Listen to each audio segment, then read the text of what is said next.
Good afternoon. Welcome to Lunch with Books Livestream. I am Sean Duffy, your host. I will get to our guest in just a moment. For this week, I just have a couple of announcements on future programs. This Thursday, we begin our new People's University evening series at 6:30 p.m., January 14th. And it's called Physical Science, Joy of Discovery, and our first instructor is Mary Ellen Cassidy.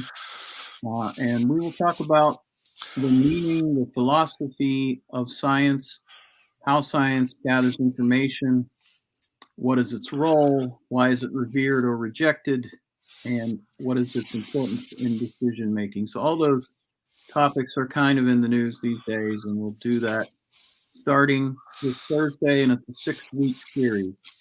We'll also talk about physics and chemistry along the way. Kind of a broad overview. Our guest today has been with us before as an in-person guest. His name is David Mould. He's a Ph.D. before moving to the United States in 1978. His travel essays and articles have been published in Newsweek, Christian Science Monitor, Time, Higher Education, History News Network, and other print and online outlets. His new book is called Postcards from the Borderlands. Here is David Mould. Sean, thank you so much. I appreciate joining Lunch with Books again. I was there in 2019 for my previous book, Monsoon Postcards. Had a great turnout, some great questions. So I'm happy to be joining you virtually. Wish it was live. So let me just make sure I can just get used to this one here. So application window. Sean talked me through this one before, so I hope I'm getting the tech stuff right here.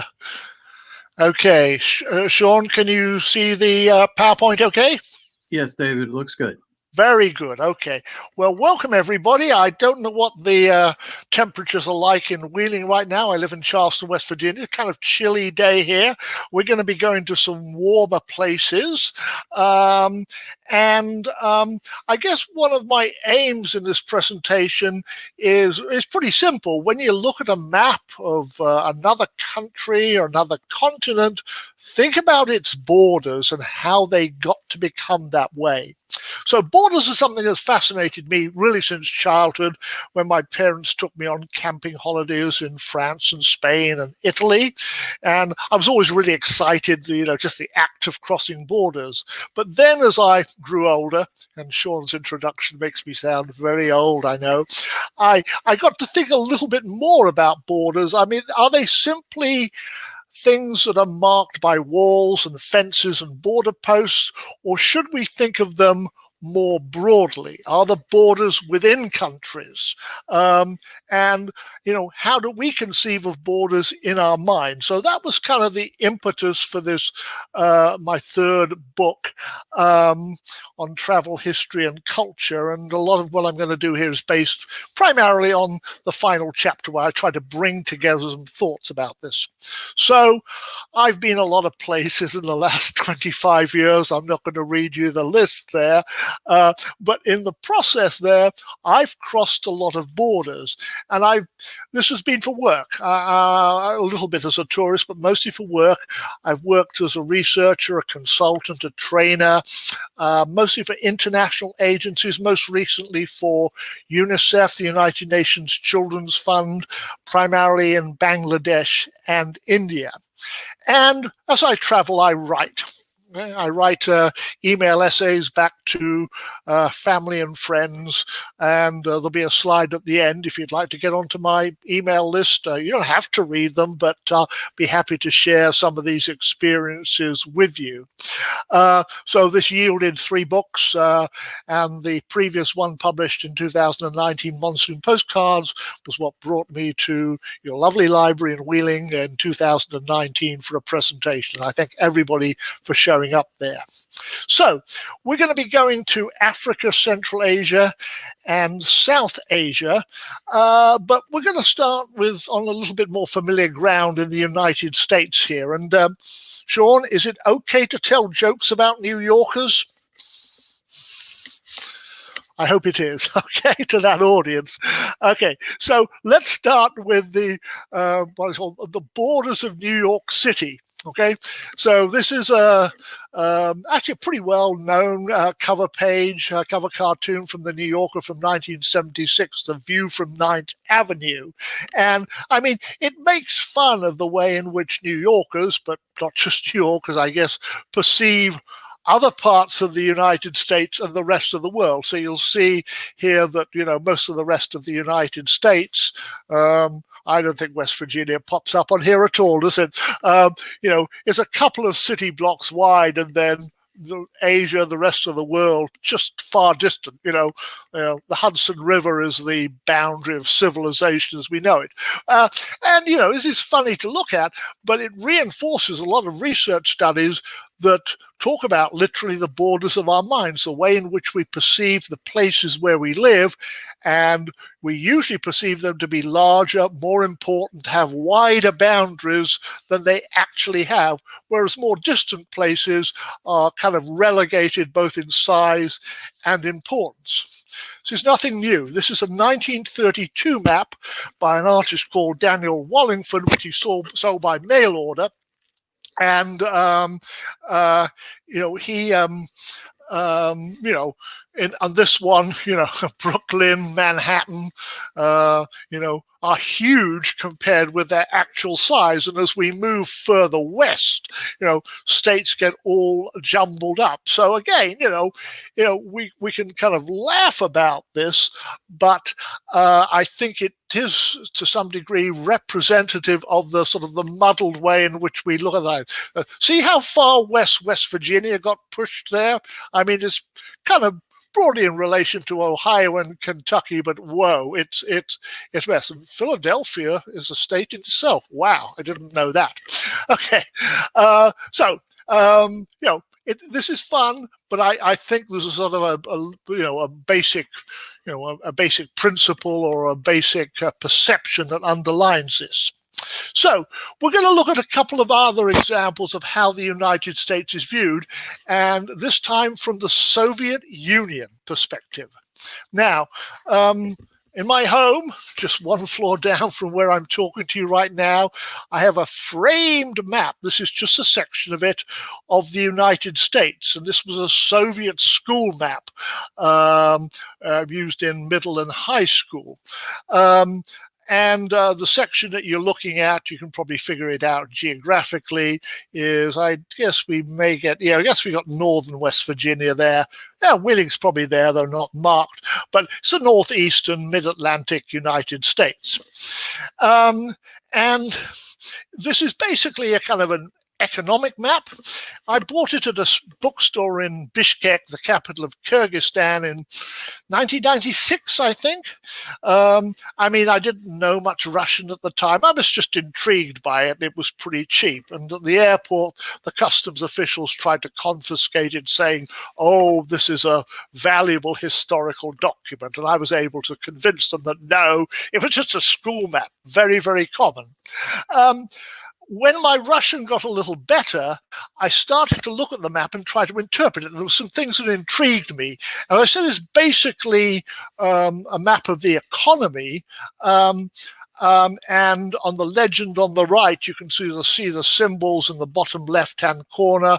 Ugol is coal, neft is oil, Zhelezny Rudy would be iron ore, so mineral deposits. But the thing that really fascinated me were all of these red flags. What were they? What do they mean? And they're the most prominent things on the map. My clue were the dates that were under the red flags. What they indicate are the scenes of industrial unrest, workers' movements in the United States, latter part of the 19th century, early part of the 20th century. They're the most prominent symbols there. And so if you look up towards, Pittsburgh, the date of the Homestead strike, for example. And these are, the Russian is Рабочие движения. These are workers' movements. And to me, this kind of indicated the way in which school children were being taught about the United States. On this map, the real borders are not between states. They are represented, but the real borders are borders within. between the capitalist bosses oppressing the workers and the bosses supported by the state and local government. So it's a story of of class struggle, with the most prominent symbols on the map, those red flags representing these barriers between the workers and the bosses. Now, you might have thought this would disappear, this kind of view would disappear when the Soviet Union collapsed in 1991, but no, it didn't. This is one of my favorite maps. This is the English version of a map that was put out by a Russian academic, a guy called Igor Panarin. It's his prediction of what will happen when the United States dissolves, falls apart. And I see here in West Virginia, we're going to be joining the European Union, which is pretty good because my former country, Britain, just left it. I guess it needs another country there. Now, again, he was predicting that mass immigration, civil unrest, economic decline, the collapse of the dollar would lead to the United States falling apart just as the Soviet Union fell apart. And you can see how this would be a sort of an attractive conspiracy thesis for people, who were, still adjusting to, life after the Soviet Union. And, it looks kind of silly in a way, but when I was traveling in Central Asia, which we'll come to a little later, people would come up to me and they say, when is the United States going to dissolve? And I said, well, that's ridiculous. The United States is not going to fall apart. They said, oh, it has been predicted, And so they were referring to this thesis that got a lot of play in the media. Unfortunately, the journalists who were reporting it overlooked the qualification Panarin made, that actually the risk of disintegration was 45 to 55%. But again, it's quite interesting the way in which, again, the Soviet and then the Russian perception of what's happening in the United States, how civil unrest and economic decline will lead to breakup, was portrayed. All right. This looks silly, but is it any sillier than maps like this? So we have a lovely cartoon from the Philadelphia Inquirer on the left, which sort of pokes fun, as a few years old, as reference to Mandela, at some of our stereotypes of Africa. The one on the right may actually be a little bit more instructive, because this is one of a series of maps that were done based on, shall we say, based on the knowledge tyranny of Google. So it lists the most common adjectives that Google autocompletes when you put in the question, why is such and such a country? Why is Nigeria? Why is Kenya? Why is South Africa? Why is Egypt? So mostly it's poor. There's a few hots, there's occasional rich there and occasional violent. But again, that sort of contributes to some of our perceptions. Again, so, our borders now, our economic borders and climatic border, and sometimes violence borders as well. So just to pull a few conclusions here, who we are, how we look at the world, our politics, our religion, our experiences, tend to shape our views of borders. Now, I was a history undergraduate in Britain many years ago, and I was studying the period in European history from the 16th to the 19th century. And there were a lot of borders to keep up with as the various powers fought and claimed land from each other. So that was tough to keep up with, the changing borders. When I looked at the map of other continents, when I looked at Africa, when I looked at Asia, I started raising questions as to why countries were strangely shaped and why are there straight line borders. Didn't seem to make much sense. So let's look at Africa. So the reason there are a lot of straight line borders in Africa is that political leaders sitting around conference tables in European capitals drew them straight. They're not all straight, but many of them are pretty straight. They were carving up the continent in the 19th century into spheres of influence. And over the next half century, they kind of firmed up these borders when survey commissions went in and actually drew the lines. My favorite quote from the British Prime Minister, Lord Salisbury, he's at a meeting in 1899 with the French, and they're drawing the border between Nigeria and Niger. Now, they're not actually in Africa at the time. They're sitting around a conference table in London. But, his comment here that we're drawing lines upon maps where no white man's foot ever trod. So these are borders that paid no attention to where ethnic groups were, no attention to topography, no attention to language or economy or culture. They were arbitrary lines drawn on the map. And we have many consequences for them. Now, there's a principle here. This is kind of like the only little academic thing I'm going to throw into this presentation. I'm going to mangle the Latin here. Uti possidetis juris, as you possess under the law. This is something that originated in South America in the 19th century, when the Spanish colonial empire and the Portuguese empire were being broken up. And rather than go through a messy process of border determination, it was simply decided that the Spanish colonies would, or the newly independent countries, would maintain the same borders as the former colonies. So, the Spanish province of Argentina became, the colony of Argentina became Argentina, Chile, Peru, they all kept the same borders. The reason to avoid border disputes. So that's one principle. This one, as we'll see, which was applied in Africa.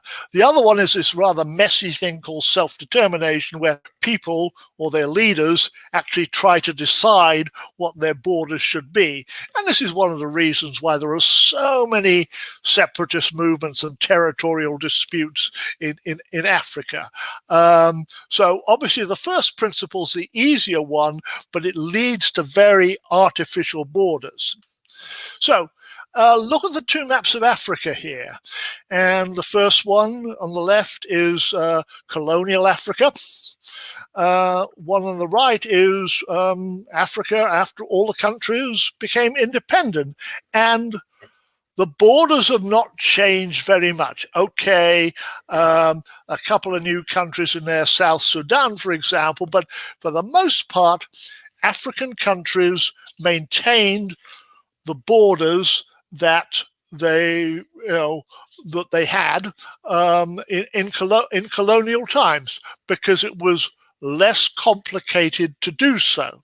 But as I say, Africa, not only Africa, but Africa has a lot of territorial disputes and a lot of ethnic groups, most recently in Ethiopia, for example, fighting for independent homelands and autonomy. So the fact that the colonial borders were maintained was literally a recipe for future problems and conflict all over the continent, because it paid no attention to where the ethnic groups were.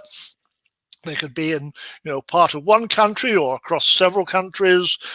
No attention to topography or any other factors there.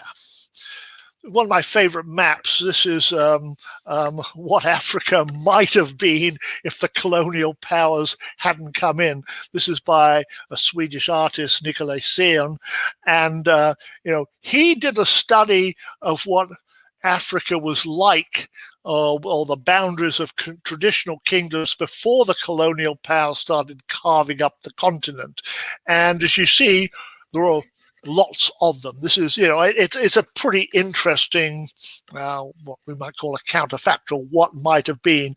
And again, following, Islamic cartography, the south is the north and the north is the south. But this shows what might have happened, what could have happened if the colonial powers hadn't come in. And there are not many straight line, I don't see any straight line borders in all of that. So quite an interesting sort of speculation. Okay, we're going to switch continents here. We're going to switch to the Soviet Union. And I'm going to argue here that exactly the same thing happened when the Soviet Union dissolved as when African countries became independent. So, to make a long history short here, in the 19th century, Russia, ruled by the Tsars, the imperial Tsars, began expanding east into Siberia and southeast into what today is Central Asia, a region where I've worked pretty extensively, since the mid 1990s. So when the Tsarist regime was overthrown in the 1917 Bolshevik Revolution, the Soviet Union, inherited, so to speak, all of the Russian Empire. And this included many, many ethnic groups, and in Central Asia, many people were Muslims. So the Soviets were really worried about separatist tendencies, ethnic groups and Islamic groups threatening their control. So what they did throughout the Soviet Union, but I've particularly looked at Central Asia, is they started creating, literally creating nationalities and putting them into what they call Soviet Socialist Republics. I've worked a lot in Kazakhstan and Kyrgyzstan, the former Kazakh SSR and former Kyrgyz SSR, and I can tell you the people there are ethnically very closely related. But the Soviets wanted to divide people up so that they could rule them more effectively, so they gerrymandered the borders here. And my joke, but maybe it's not too much of a joke, is that sometime in the 1920s, the Soviet cartographers were out in the mountains of northern Kyrgyzstan or southern Kazakhstan today, not that it existed as that, and they pointed to a shepherd on one hill and said, "Hey, you're a Kazakh," a shepherd on another hill and said, you're a Kyrgyz, and they drew the border along the river line there. So very artificial borders created. Now, that really didn't make too much difference for people while the Soviet Union existed, because you could travel, you couldn't travel outside the Soviet Union, but you could travel within it. You could go, you could move your herds of sheep and horses across the borders of the Soviet Socialist Republics. You could go to a market in a nearby town. You could visit your relatives. You could go to school. So the boundaries of the Soviet Socialist Republics made really no difference to people's lives. But suddenly in December 1991, people woke up and they found that this kind of notional boundary was a real boundary, and that they faced a border controls where once they just kind of maybe went through some barrier announcing or through some sign announcing they were passing into the next Soviet Socialist Republic. So there were herders who could no longer move their sheep and horses from summer to winter pastures. The buses stopped at the border.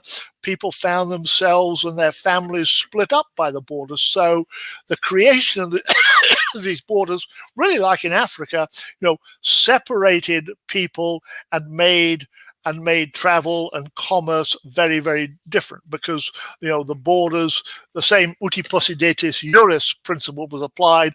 The borders of the Soviet Socialist Republic de facto became the borders of the new countries. And I know in Kazakhstan, at independence in 1991, ethnic Kazakhs were less than half the population. So, the Soviets had done a kind of a masterful but also a rather devilish job of mixing people around and drawing their borders. This is an area of Central Asia called the Fergana Valley, And the yellow part is Uzbekistan, and you can sort of see how it sort of snakes in and out of Kyrgyzstan and a bit of Tajikistan. That bit of Tajikistan is separated from the rest of the country by a big mountain range. Excuse me. And again, this is an example of gerrymandered borders. This is an ethnically mixed area. Okay, and so the borders were drawn simply to try to repress people, keep control over them. The city, you may see Osh in the sort of the south east there, is about half Uzbek, about half Kyrgyz. That's a place I've worked quite extensively, right on the border with Uzbekistan.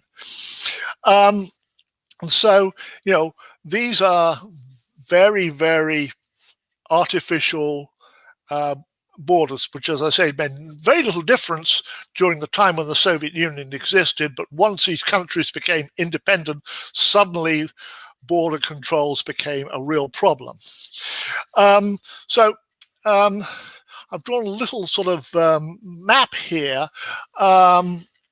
There's conflicts in this region over economic issues, over political control, and also over natural resources. Kyrgyzstan's mountains have the water, which Uzbekistan needs for its cotton fields. Uzbekistan has the natural gas, which Kyrgyzstan needs for its factories and apartment buildings. And these countries have been in conflicts, more or less. There's always a simmering conflict since 1991. More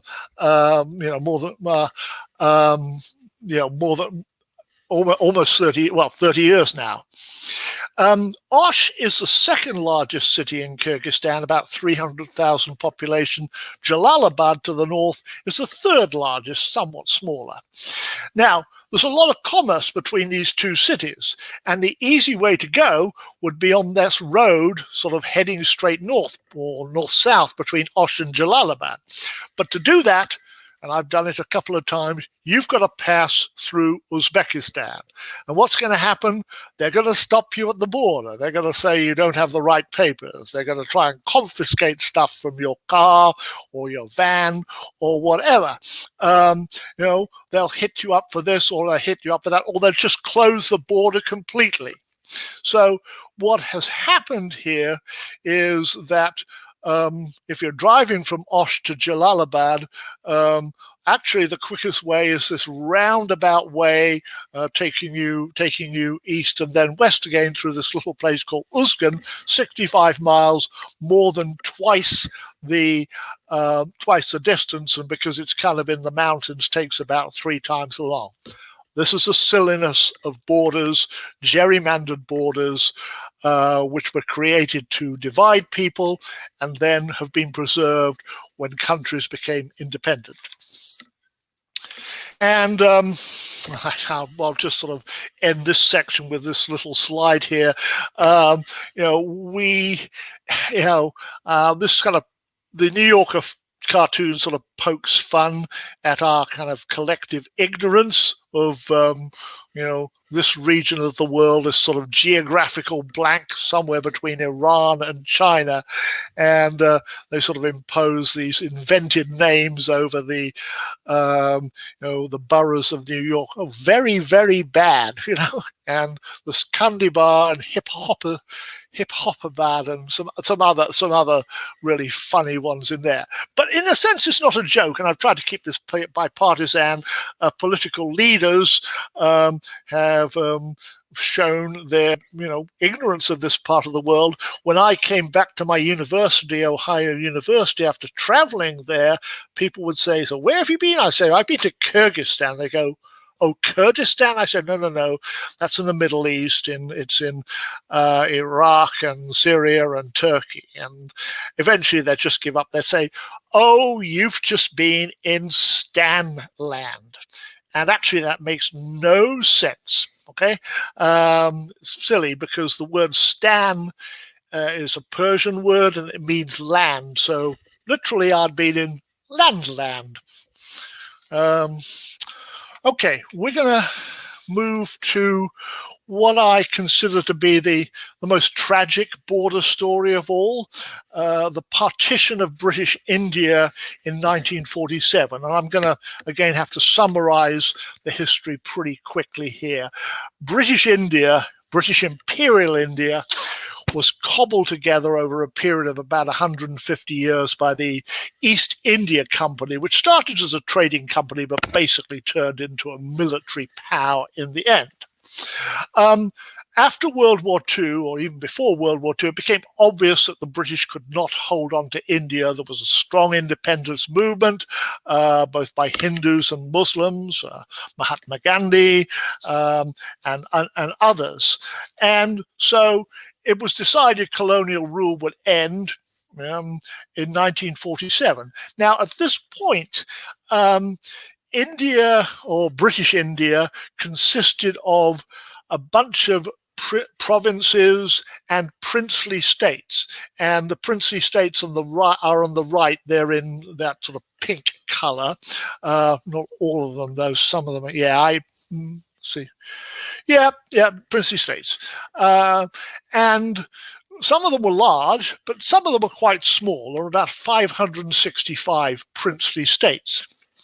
So after the war, when we come to partition, some of the large princely states, and I've circled Hyderabad there, a place I've worked, basically their princely rulers said, hey, well, they probably didn't say hey, they said, can we become a state on our own? Look at what's happened in Africa, where you had these colonies and they became independent countries. Can't we use this principle, uti possidetis juris, and become an independent country?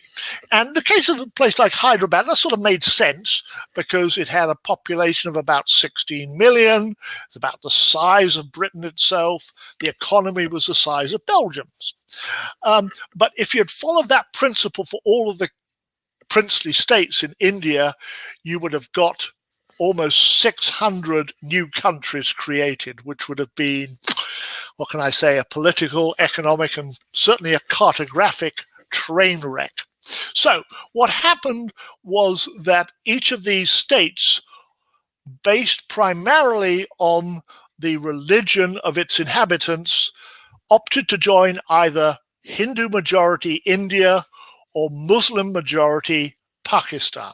So this principle of uti possidetis juris, the colonial boundaries, was not followed. The principle followed was that of religious self-determination. Religion was the single factor that led to the drawing of borders. And that was sort of okay in some places, but in the three provinces, in Bengal, which we'll come to in a moment, in the Punjab, which is in the I think you see it's in the northwest there, and up above it in Jammu and Kashmir, these were religiously divided. They have roughly equal numbers of Hindus and Muslims, so the task of dividing them became really problematic. Let's look at Bengal. And I've spent quite a bit of time in Bangladesh over the last 3 or 4 years, so I'm quite interested in the history here. So Bengal was a large British province and quite prosperous. And the British had tried to divide it up in 1905 into a mostly Muslim West Bengal and a mostly Muslim East Bengal. And that failed.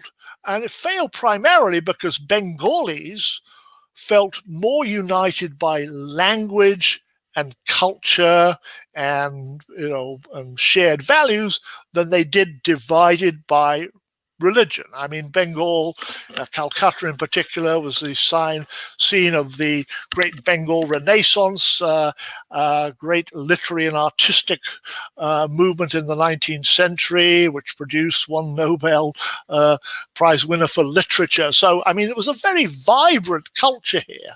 It had nothing to do with what became West Pakistan. So that failed, but partition in 1947, basically the same boundaries were followed. And so what became East Pakistan looked a lot like what East Bengal looked like in 1905. I'm not sure whether to feel angry or sorry for this guy. This is Cyril Radcliffe. He was a British lawyer, and he was sent out to India, had no experience there, and given about 6 weeks to draw the boundaries, given very little information, outdated maps, outdated census figures, and had to do it in a short period of time. So when the boundaries were drawn, they often went through the middle of villages, through the middle of houses. About 12 million people tried to move. Hindus to India, Muslims to East or West Pakistan. Nobody really knows how many people were killed there, and there's been communal violence ever since. So the use of religion as a principle for drawing boundaries had disastrous consequences here, which we still live with today. So let's look at Pakistan. I joke a little about this, but West and East Pakistan were separated by 1,400 miles of India. What could possibly go wrong? As I already alluded to, West Pakistan and East Pakistan differed broadly in language, culture, and history. The only thing they had in common was religion, and my impression in traveling in Bangladesh is that it's a much more moderate Islam than that practiced in what was West Pakistan. West Pakistan politically dominated the East and shorted it on budget. They tried to impose their language, Urdu. Nobody spoke in East Pakistan on the country. They speak Bangla there. And then, after in 1971, after a long-running sort of low-level resistance movement, there was a 9-month liberation war which led to Bangladeshi independence, which again showed the folly of creating these borders based on religion. But this map here, more detailed map of Bangladesh, which was East Pakistan, kind of shows, how the borders snake in and out. This sort of really bizarre attempt to try to create, borders on the basis of religion. And most Bangladeshis I talk to don't realize their border is as long as it is, or that it's about half as long as the US-Canada border, which is bizarre because Bangladesh is a small country, about the size of Illinois or Iowa, although its population is 170 million, about half that of the United States. And it used to be an even crazier border because until 2015, there were all of these little territorial enclaves that were scattered. And it's nobody's quite sure why this happened, but what happened was that one princely state called Cooch Behar became part of India, and another one called Rangpur became part of East Pakistan. And but with them, they brought these little territorial enclaves with them. This is a kind of a map, an older map of the enclaves. All these little bits of green and red. Looks like there's kind of a skin rash along the border.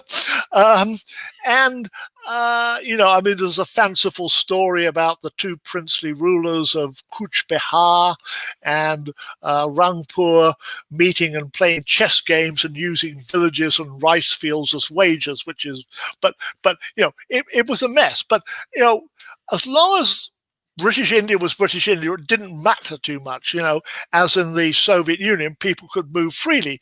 But suddenly, when in 1947, if you're living in one of these enclaves, and most of them are quite small, the size of a village or, a couple of villages, suddenly you're in this little territorial island in the middle of a foreign country, and you don't have papers, you can't travel.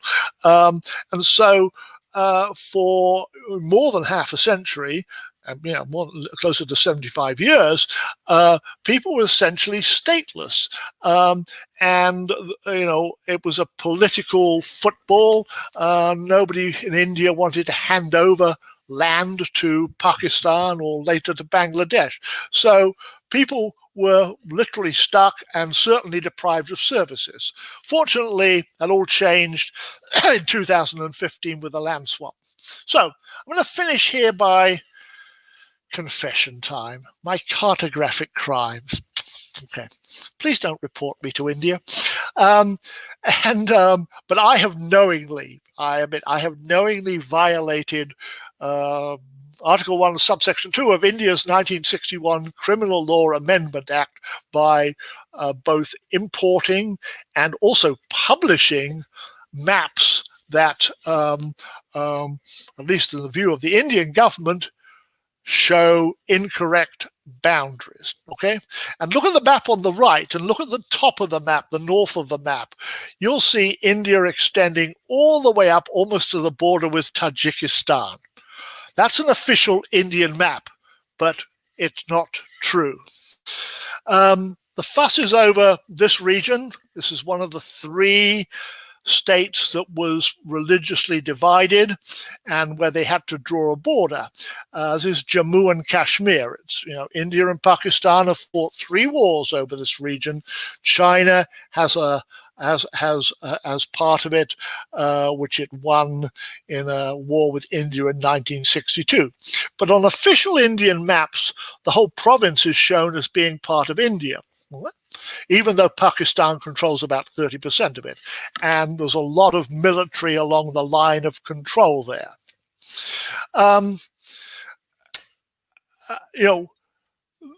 This seems silly in some ways if it wasn't so serious. And I wanted to sort of end with this because I do think that digital media, in this case Google, have maybe excuse me, an outsized influence on how we look at the world.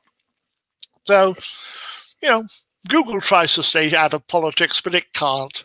It has to do business in the countries. So if you're sitting in India and you pull up the Google map of India, you will see, as let me just back up here, as in this map on the right, all of Jammu and Kashmir as part of India.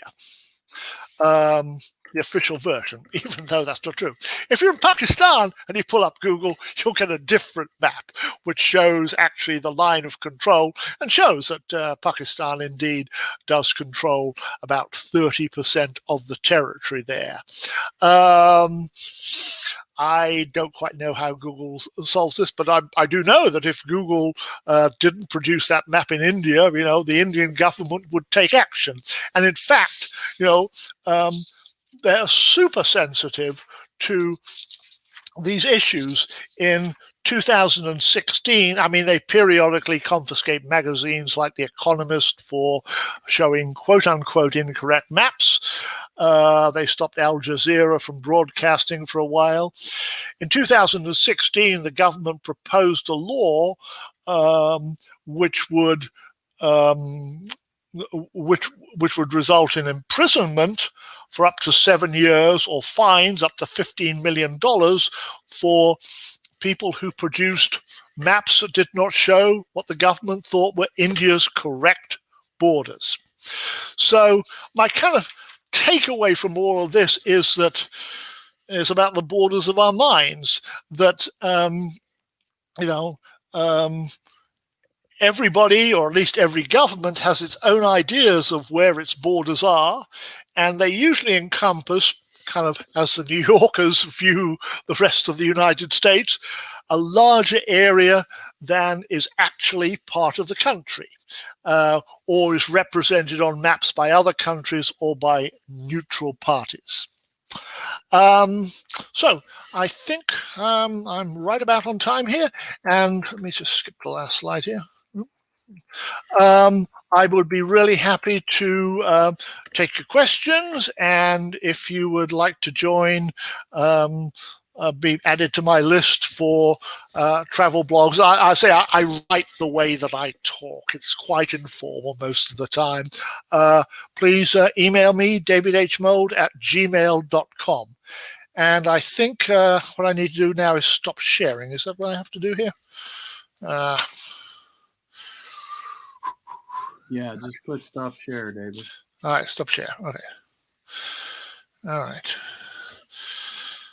And okay. To see if anyone has questions for you. We'll give them a couple minutes. I'm wondering, what parts of the world haven't you been to? I haven't traveled much in Latin America. Okay, that's just the way. Actually, I've never been to Mexico. Sounds a little surprising there. Yeah. Mostly it's been Central and South Asia, some Southeast Asia, and more recently Southern Africa. But yeah, there's a lot of places I'd like to go to. I mean, the question is, will I live that long? Yeah. Okay. Here's a question. Let's put it up here. What's the most interesting map you've come across so far? Oh dear, Aaron. It's well, that, I mean, the fact that I got that map and I had it, I paid a lot of money to have it put into a frame, and every time I walk up the stairs, I sort of discover something more for it, makes it the most interesting map in my possession. But I am constantly fascinated by maps that come from different perspectives, and I mean, I think there's a whole area of academic research on this, on perceptual maps, and I just, I mean, I love to read, but I just love to look at a map and figure out, why is this place called what it is? And, why does this boundary run here and there? So, I mean, we can talk about reading maps. I literally do read maps and then ask questions. So, most interesting, favorite, I'm not sure. I've got so many favorites. Washington Post, by the way, does a kind of interesting series on most interesting maps of the world. I'm not allowed to include this because he won't let me use the copyright. Can I write in here? You should be able to type in the comments. Yeah. Comments. Okay. I'm just trying to.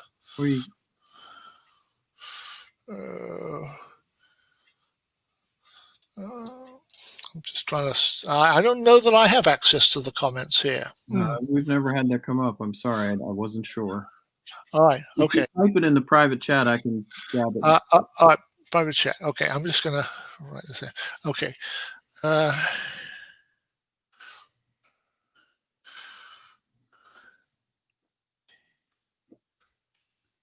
I should then be able to copy and paste. Yeah. I don't know why the guest isn't able to comment. That seems. Yeah, that's it. Okay. All right. So this is kind of fun. There's a guy called Janko Svetkov who's like he's a Bulgarian mixed martial arts graphic artist, one of these really bizarre people. And he's done something called the Atlas, I think it's called the Atlas of Prejudice. You can find it online. And he's got very interesting maps because these are kind of the inheritors to Wallingford's New Yorker's idea of the United States. So he's got things like the American view of the world, and but he also look at what the British think of other European countries. He's got all of these kind of mental and perceptual maps of what one country or one culture may think of another culture. So and again, I don't think there's scientific research in it, but it's quite it's quite revealing in terms of the way in which we can stereotype and categorize other parts of the world. So look up Janko Svetkov, Atlas of Prejudice, and I really wanted to use his maps, but he's a sort of strange guy, and so he said no. Yeah. Any other questions for David? Um, I'll ask a question you probably get a lot. Have you ever felt endangered in your travels? Anyway, say where. Oh, yes, yeah. Well, every time you cross a border, Sean, I think, I mean, at least I still get that kind of, feeling of, I'll say fear or anticipation, also excitement as well. It's kind of a little bit of an adrenaline rush as well. I'm also, maybe I'll get more to your question in a moment here, but different borders around the world require different navigation, if I could put it that way. So, simplest example, before COVID-19, before the European countries started shutting down, you could drive from Greece to Denmark, or maybe Norway, or from Portugal to Poland without having to show your passport. They're all part of what's called the Schengen Agreement, passport-free zone, which is fine, kind of takes the fun out of crossing borders. You're on the highway going, oh, this is Belgium, we're here. So at the other end, you get a lot of countries still where in order to actually get there, you not only have to have a passport, but you have to have a visa. And then you might have to have something else as well. A few years ago, I made several trips to Madagascar, that island typified as mad as a hatter on that cartoon. And, I was a little uncomfortable about this. I was with a colleague who had been many times in Madagascar, and it was late at night. We'd flown in from Paris. We're stuck in this long line at the airport, and it's moving very slowly. So Luke took all of our passports, and he stuffed 1,000 Ari note into each of them, and he sort of passed them to a cop. And hey, presto, we were full. Now, it's kind of like, in some ways I was sort of uncomfortable about that, but I was really tired. We were all really tired. Is that what you have to do to get through? Are we encouraging corruption by doing that? On the other hand, these are customs officials and police who earn very little money, and they take this money to put food on the table. So that's it. In terms of danger, occasionally,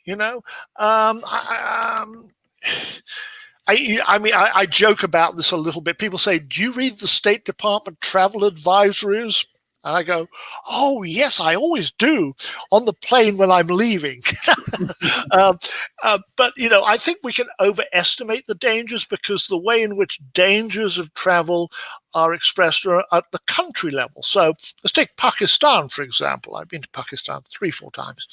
And Pakistan has some dangerous places, but also some places that are very, very peaceful. So to categorize all of Pakistan as a dangerous place is kind of misleading. Yeah, there are some places that are pretty dangerous there, and then there are some other places that are, should we say, safer than the west side of Charleston, West Virginia, in my own city. So I think you need to be cautious about this.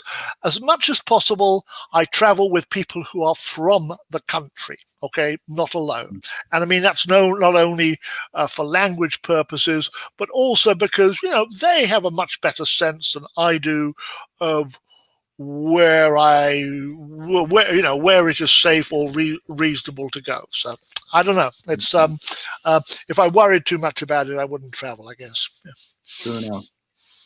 Well, David, thank you. That was very interesting, and I know a lot of us love maps, so we enjoyed that very much. Well, super. Yeah, I had a good time, and I'll hope to see you all in person sometime in the future. Okay.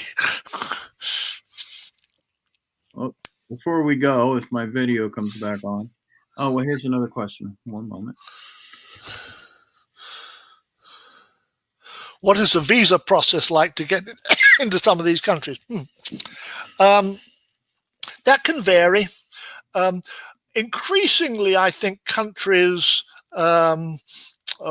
Bangladesh, I think, is one of them I've recently been to, where Cretan countries are realizing that if you throw these barriers up to people, then you're not going to get the tourists and you're not going to get the commercial people coming for commerce. So some countries just now have visas on arrival. Basically, it's a tax. It's an entry tax. You get it at the airport, and you're allowed to stay for 30 days or whatever.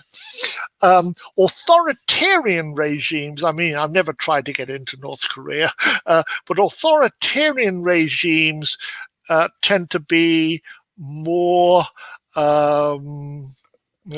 more difficult about it, where you have to send your passport. I mean, you can send it directly to the embassy, but I tend to use a visa service which will deliver and pick up. So this can vary. I mean, I think there are a few Asian countries and certainly places in Central Asia I've traveled to, and a few African countries where it can be quite difficult. And my general sense here is that visas are starting to go away. I mean, over the 25 plus years in which I've traveled, I used to need visas for this place and this place and this place and this place, and it used to be difficult, and your visa would get turned down, or they'd lose your passport at the embassy. Now it's become less. So, for example, India is a good example. India used to be a really difficult country to get into, but now they've got a kind of an online electronic visa, which is pretty easy to get, at least if you're just going in as a tourist or for a short work trip. So I think I would not get discouraged by visas. It's a bit of a hassle. It's a bit of an expense. But I think that they are gradually being reduced. Okay. Thank you, David. Sure. Next one. Next Tuesday, on the 19th, we will have Carlos Trapp. He's a musician who will take us through the history of Black music in America. This Thursday, if you attend our physical science class at 6:30 p.m., you can win this lovely pint glass, The Great Women of Science. So you have people like Ada Lovelace, of course, where is she? Marie Curie. Just by asking a question, you'll be eligible to win. And we'll give something away every week related to science. All of them pint glasses. I don't know why that is. Maybe the host had something to do with that. But again, we thank David Mould for an excellent presentation. Thank you. And we thank everyone who attended. Have a great day. Thank you so much.